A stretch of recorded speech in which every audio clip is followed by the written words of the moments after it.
strategy. But for many citizens, especially at the grassroots, this conversation remains distant and abstract. This is where art steps in translating civic responsibility into stories people can see, hear, and feel. Across communities, theater art has become a powerful tool for electoral sensitization. From voters' education to peace building and participation, performance art breaks down complex processes into relatable narratives, helping citizens understand not just how to vote, but why their voice matters. In a country where misinformation and apathy continues to challenge democratic participation, creative advocacy offers a different pathway, one rooted in culture, emotions, and shared experience. So the question is, how effective is theater as a tool for civic engagement? That's on one hand. On the other hand, can art truly influence political behavior, or does it impact even and when the curtain falls? But tonight on Correro, we will examine art as advocacy using theater for electoral sensitization and explore how creative expression is shaping democratic participation. Joining me tonight on Correro is Ruth Ozibe Enyia, a team lead of Vigdis Picasso, and she'll be helping us put these issues in perspective. Our art can help us understand and grow our electoral and democratical ethics and ethos. But at this point, I would just crave your indulgence, so please stay with us as we'll take a short break right now. When we return, we'll dive into the conversation. Please go nowhere. All right, welcome back. With me in the studio right now is Ruth. Well, it's a delight to have you on the show, Ruth Enyia. Thank you.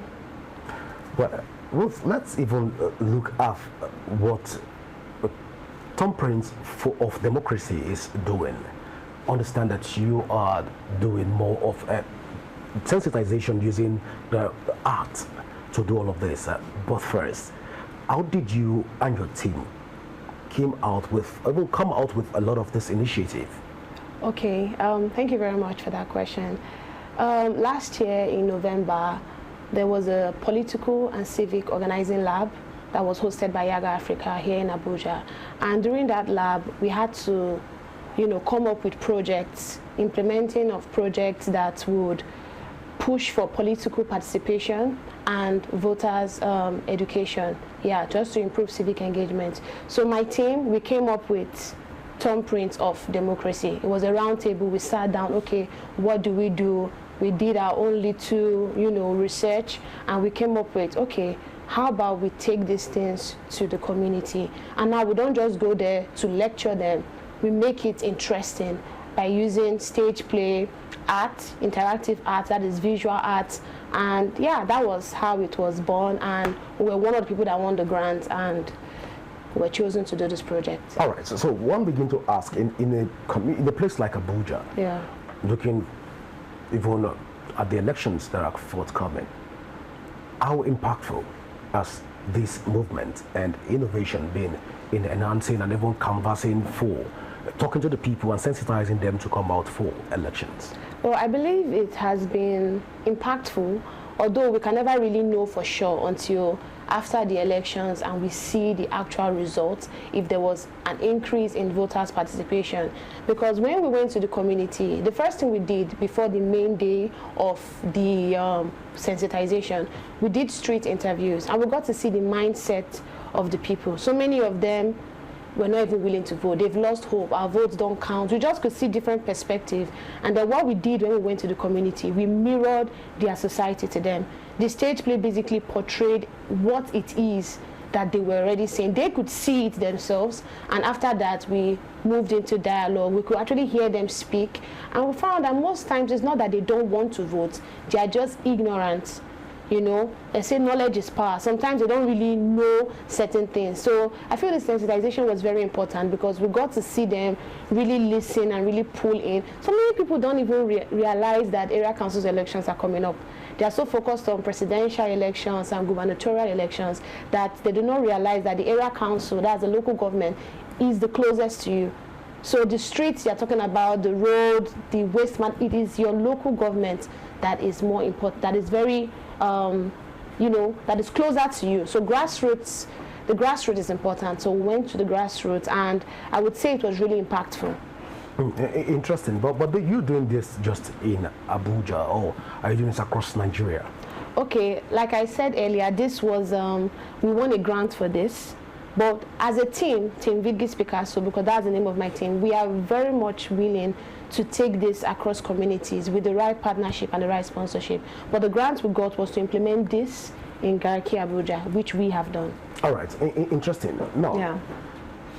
A lot of persons will say that your team is being sponsored by political parties in order to get to the grassroots and get them talking and get them participate, and most of your dramas are tilted towards canvassing and speaking for a certain politicians. How will you react to this? Funny thing is, that was actually one of the issues. When we were trying to get the space we used, which was the Sapa East Palace, that was one of their fears, because they felt like, are these people not coming here to try to draw people to vote for one political party? But we had to make them understand that we do not really care who you vote for. Our own is come out and vote. That is how democracy works, when we participate. So it's not by staying in your house and complaining. Come out, whoever it is you are voting for, but let it be recorded that you voted. It is your civic duty and your right as a citizen to vote. So we are not conversing for any political party. And I think in all our plays, everything we've done, there's in no way where we tilted towards trying to canvass for votes for a specific political but your plays have not been satirical. It has not been satirical. So in order to even criticize the system, in order to help the people understand that and better understand the way to participate and exercise their civic responsibility. So if such a stage play is not streamed in that light, doesn't it speak volume of the fact that what your organization is doing is also promoting certain candidates because you're not being satirical?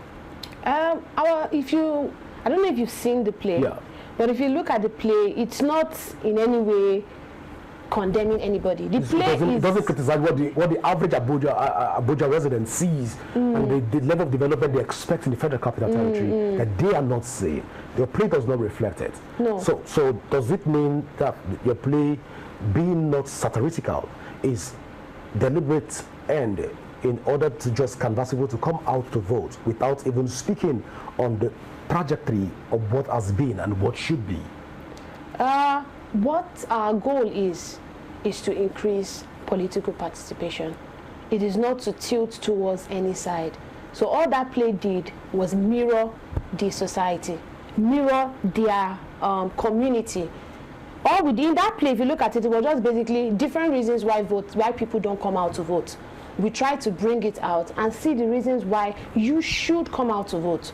Because voting is your right. Voting, tomorrow you can complain knowing that, I know that you did not vote, and you are coming to complain that, so we're not coming here to come and say this government is not doing good enough to tilt it that, yet you vote this one, or say this government is doing too well to say, no, we're not doing that. All we are saying is your vote is important, your vote counts. Stop believing the lie that your vote doesn't count. Because if your vote doesn't count, nobody will be trying to buy your votes. But they are trying to buy your votes because your vote does count. So that is all we are.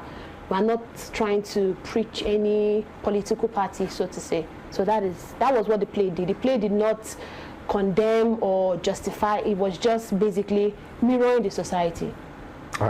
Interesting. Now let's even talk in terms of the generality of the play. Okay. And also trying to use theater to influence, a stage play to influence electoral participation and sensitization. Now, a lot of Nigerians will begin to ask at this point, are we ripe for this conversation? In terms of using stage play to bring out people to participate in election, are we really ready for this right now? This innovation and the innovation that you and your team are introducing to the electoral space? And if yes, how will you react to political parties that want to sponsor and become partners with the organization? That's a very interesting question, actually. I would say if we will never really be ready, let me start from there. Art is life. That is how I see art.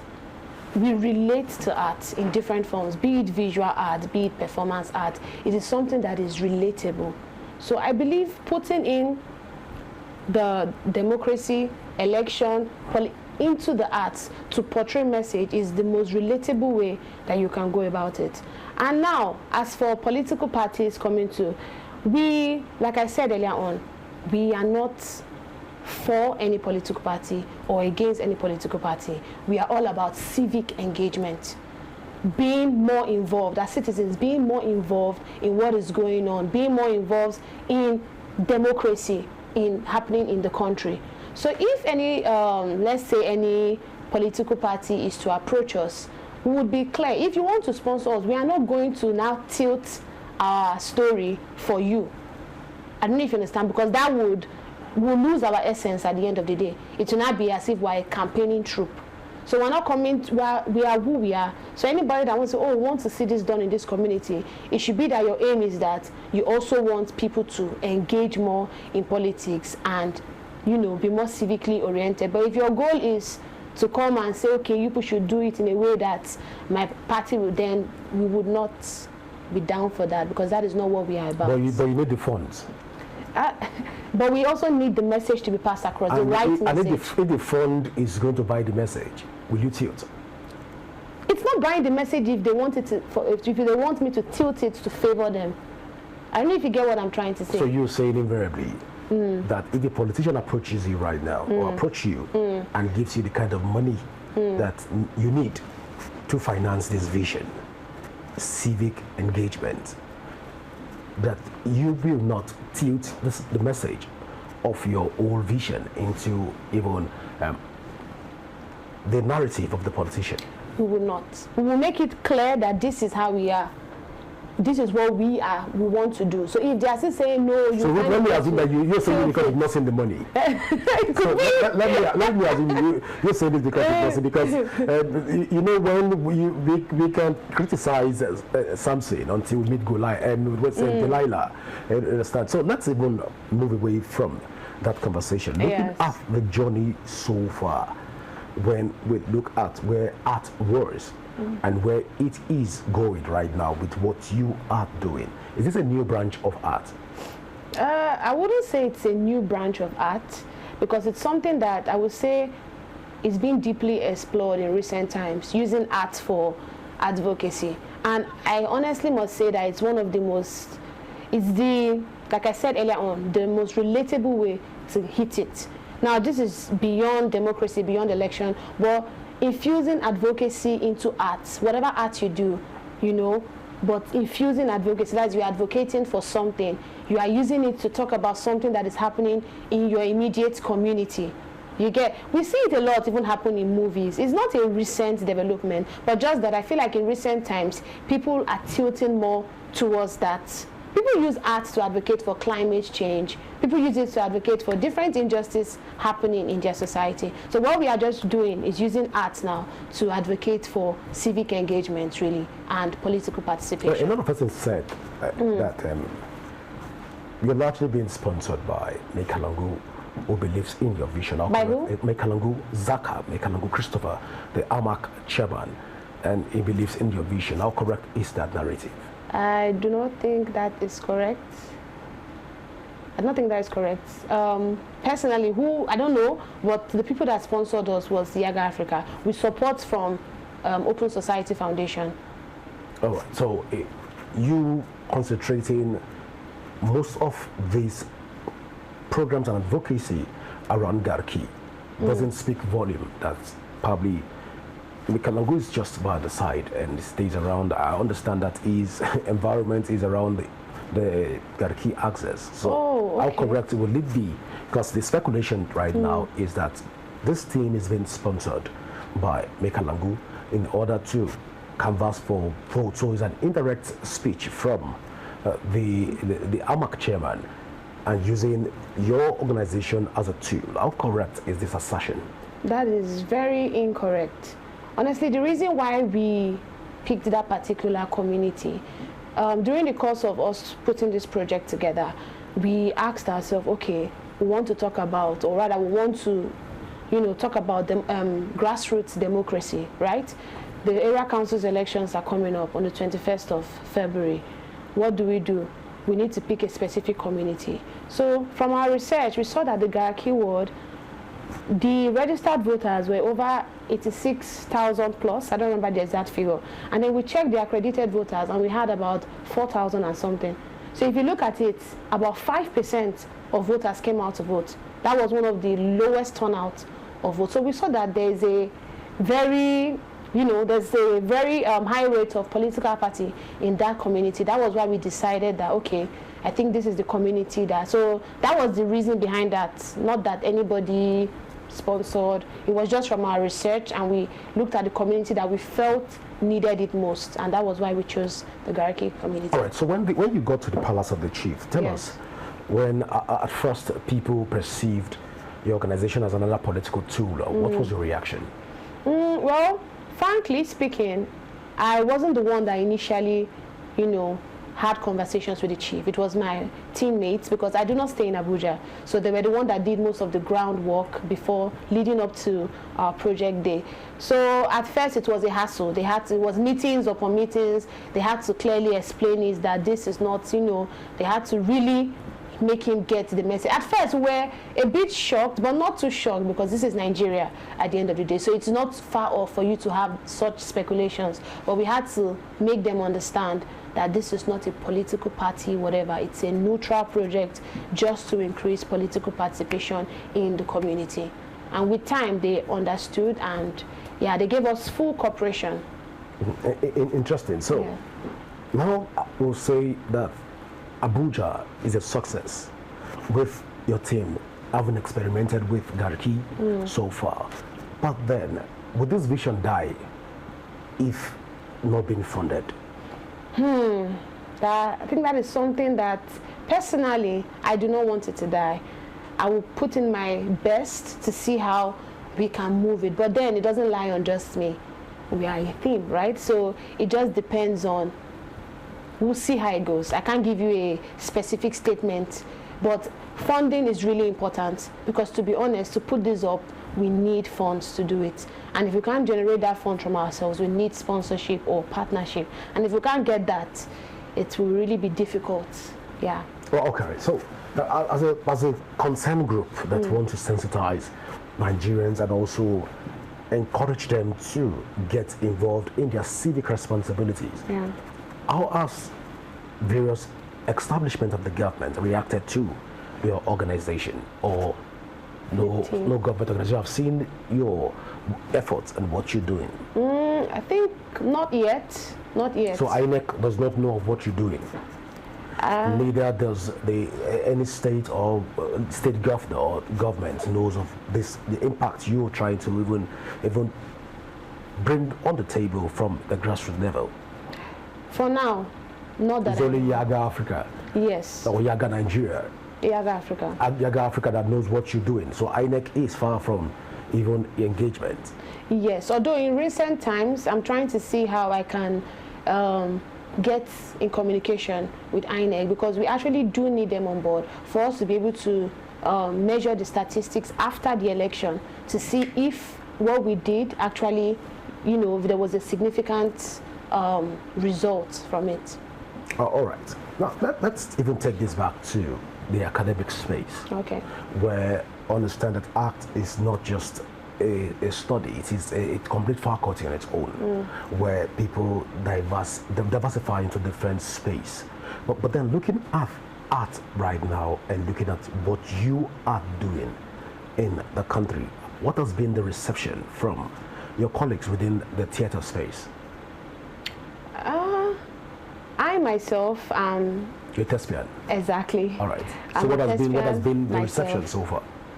It's been a good reception. At least personally, when we did the play and then I put it up, I got good. What you are doing is good. Because the truth is, as thespians, we are always we are always welcome to opportunities like this where our art gets to be more than just, I don't know, maybe it's personal, to be more than just entertainment, but actually speaking something. I'm a strong believer of art as a tool for social change, or acting as a tool for social change. So I would say from my end, within my circle, it has been, I can't say generally, but it has been a good response. So from various quarters across Nigeria, you say that a lot of your colleagues and thespians have embraced this development. I won't say across, like I said, within I don't know everybody. I can't really say what, but within my circle, I will say yes.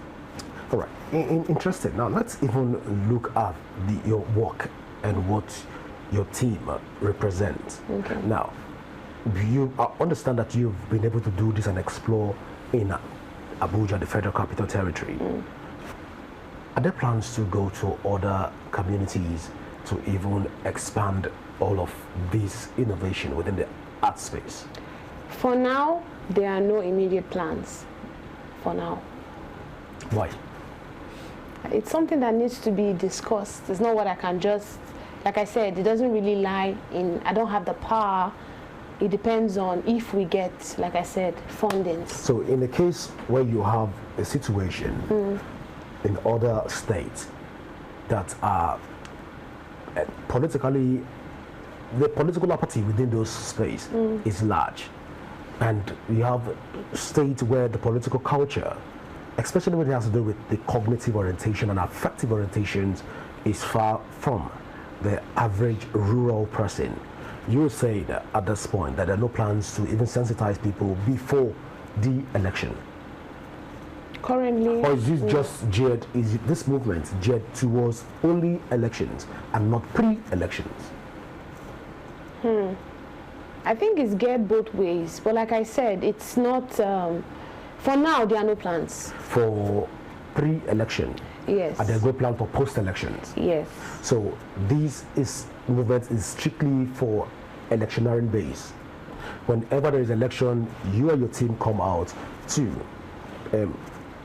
sensitize the people about why they should come out to vote, and you engage them on even their rights and civic responsibility. But prior to that time and after that time, there is no form of advocacy. The thing is, standardly, I would like if we could go pre-election, post-election. Something that people should get used to, so that it sticks. But the thing, like I said, it's one thing for me to want to do something, but are there resources to do it? I don't know if you understand. Why this came at this point in time is because our project, we tilted it towards this point in time because we saw an opportunity that, area council elections are coming up. So it's even very timely. So that was why we sent, and then we won the grant to do this. So everything depends on, are there enough fundings or enough support for us? If we want to push it and say, okay, we want to do pre-election, post-election, if there are supports, we have fundings, definitely. So this whole initiative is born out of funds and grants. And if that was there are where no it funds, started from. Yeah. If there are no funds and there are no grants, this is not born out of passion. It was born out of passion, but then the money pushed. Passion is one thing, but you cannot undermine the power of money, because everything we do is, personally now, I do not stay in Abuja. I stay in Edo State. So I had to come down here for this project to work. That was money. The artwork we did, I don't know, because it's not just performance theater. We also did a visual textile artwork where we had the Nigerian map, but then we used different materials to represent a different geopolitical zone, and then we had people thumbprint on it. All of that was all money. And then when we were done, we installed the artwork at the Chief's Palace to leave it there, more like something that when they look at it, they will remember why we came, and it will just instill in their brain that my vote counts, my thumbprint is powerful, So all of that is money. So what I can tell you is, we do not plan for this to just end as a team. We intend to write go for visits, you know, see the people that we can talk to, share the idea with them. And if they buy into it and like, oh, I love what you guys are doing, let's see this happen in this community, that community, then definitely. But like I said, it doesn't rely on me alone. In your quest to even advance this course, will you be approaching political parties? No. So political parties are out of this whole equation. So that it doesn't feel like, because when you approach political parties, obviously, first of all, when you approach somebody, they see it as you need them more than they need you, right? And then now you're approaching political parties, they would definitely want to leverage on that. So we definitely will not be approaching. They are political players, yeah. And they have the resources to help even push this campaign further. So you will not be approaching political parties. And if they approach you, you will also decline. Next question. Interesting. Well, we'll take a short break right now. When we return, the conversation to continue. Please go nowhere. Oh, you're welcome back. I'm still in the studio with the person of Ruth Ozibe, and of course we're still looking at the issues around Nigerian elections and electoral processes across the board. Now, Ruth, there's been this social media thing that says, of course, the conversation is even right now thriving on social media, that your team picking Gariki was the wrongest decision by your team, because people that need the voters' education and the voter sensitization are people staying around the Enyia axis, people staying around the interior part of Apo, the path where you have also at Gudu and that axis. Those are the people that need this education. And you brought it to people that are already enlightened and educated. Can we say at this point that they are right with this assertion? I wouldn't say they are right, because like I said, we did our own little research and we saw that this community is where. So when you have a community that have 86,000 registered voters, it tells you 86,000 voters should tell you that these people are a bit enlightened.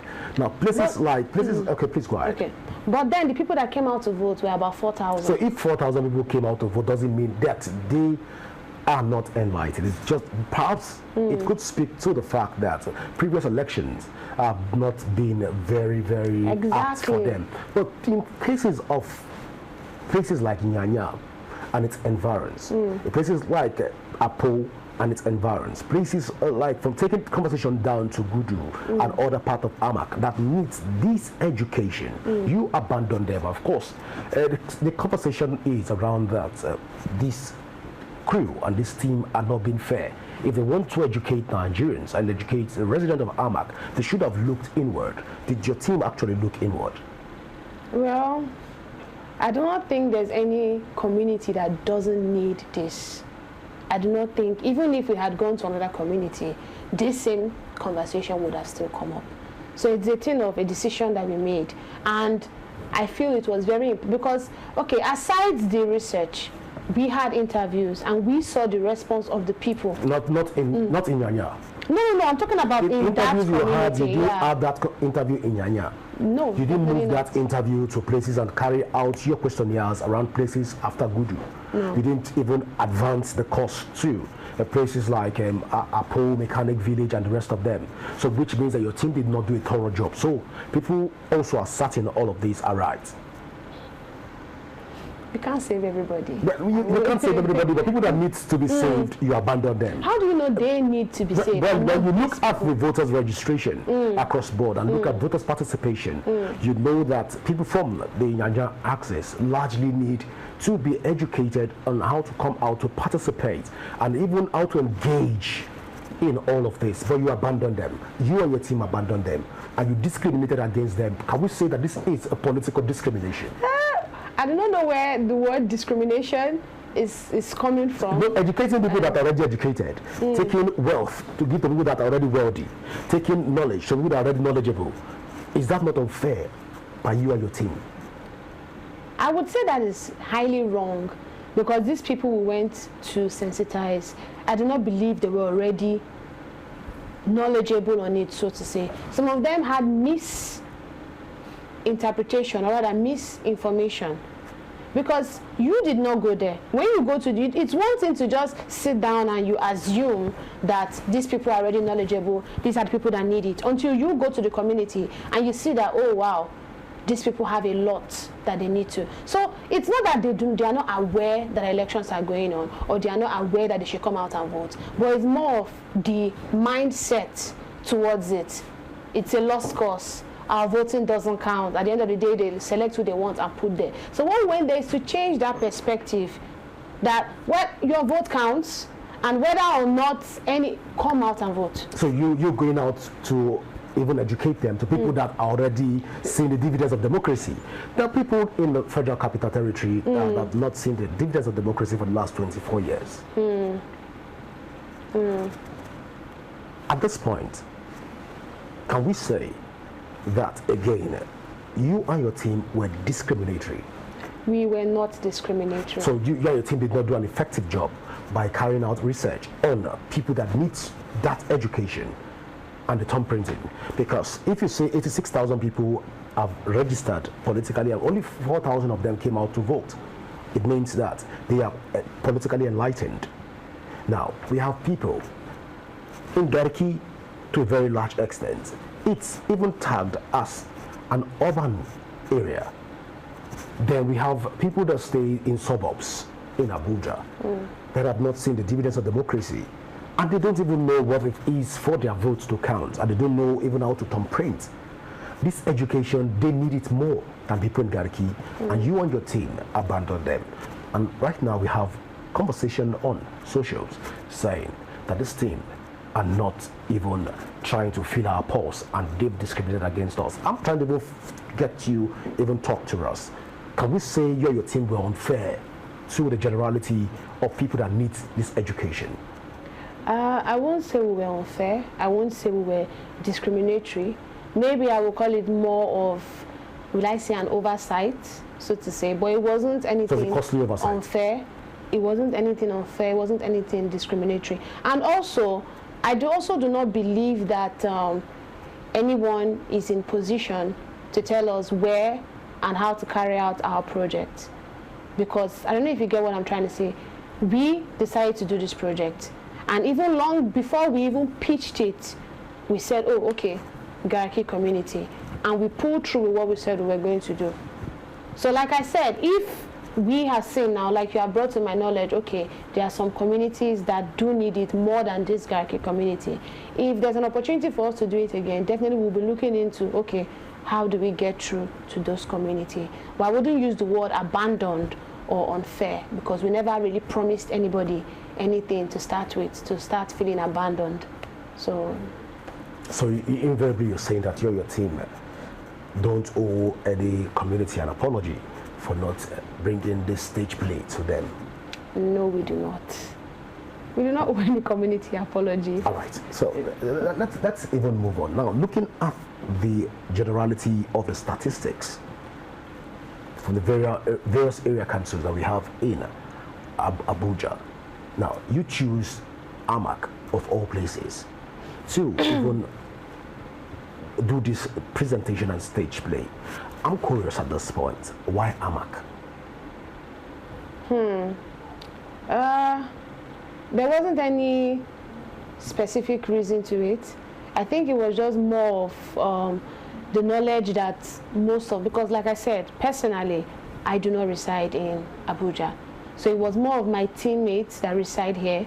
They were the one that did more of the research on, okay, I think these are you understand? So I can't really I don't really know so much about the areas that need it, or I don't know if you get what I'm trying to say. So it was more of a research from my team, and they were like, okay, let's do here. I think this is the best place to do. Can residents of Abuja be right by saying that your team choosing AMAC is being influenced by the chairman of AMAC? It's not being influenced by anything. The decision?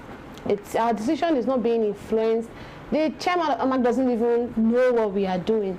It's not being influenced by anything. Are you sure? Well, who knows? But as at the time when we came up with all of this, we're literally in a secluded space. It's not like, because it was a lab, so we were in a space, we just had to come up with something, tap, tap, tap, tap, and that was what came to mind as at the point in time. So that was just it. And you are sure that your team did not get anything, and the chairman of AMAC did not influence your decision to come to AMAC to do all of this stage play? No. Then if this is correct, which we've said before, that there have been allegations that your team is being some of the decision of your team is being influenced by some politicians within the AMAC space, why not Gwagwalada? Like I said, Kuje Area Council, Buhari Area Council. Why choose a developed place, developed area council, a super developed area council, over councils that actually need this voters' education? Well, like I said earlier on, you don't reside in Abuja. No, not even that. Okay, like it was not. There was not too much thought to it like this. There was not too much. It was just what we thought of as at the time. Definitely, when we had already gone through with the whole planning and all, we actually said, we could have. But then, as at the point in time, this was the thought that came to mind, and we just pulled through with it. So it's not, there's no influence, so to say. It was just our thought process as at the time when this project was vetted. So, looking at the time when the project was vetted, yes, to where we are right now, can we say that come 26 February 21st, that your advocacy using art will hold water in the elections? I strongly believe so. Okay, but you strongly believe that is voters' participation will move from 4,000 voters that came out in Garki to approximately 50,000 participants. I wouldn't want to put a number to it. Let's go with the figures. Because it's a live TV, so let's work with figures. So what are we looking at with the campaigns and looking at what you've been able to do and the advocacy and the engagement? What do you think, your prediction of what you aim at? I wouldn't want to give a false prediction, because to be honest, it's one thing to say something and you believe you have made an impact, but it's another thing on how people receive it. We have done what we could do. Although we did collect, data and all, which we will do a personal follow-up. But then the ability for them to actually come out and also spread the gospel, because the fact that we did it in Garki doesn't mean the whole Garki community came out. You get, it was just a number. So it relies solely on the people's, how they assimilated whatever sensitization we did in their community. So I really wouldn't want to put a number to it. I wouldn't want to make that prediction and shoot myself in the leg. So, but I do believe that we made an impact, and I'm hopeful and that it was a strong impact and people would be pulled to come out, and their mindset towards voting shifted. Well, at this point, Ruth is beginning to sound like a politician, which we will likely look into that portfolio. But I want to say thank you so much, Ruth Enyia Ozibe, for finding out time to be with us here on Kurero. Thank you so much. And we will still look out for that prediction. Thank you for having me. Thank you. Viewer, this is how far we can go tonight on the show. Do not forget that you can join the conversation on our various social media platform currently showing on your screen. And you can also download the Rapid TV app from your Android and iOS devices to keep track of our broadcast. My name is Godwin Sunday. Always remember that peace and unity are the pathways to progress. Do enjoy the rest of your night rest. Bye for now.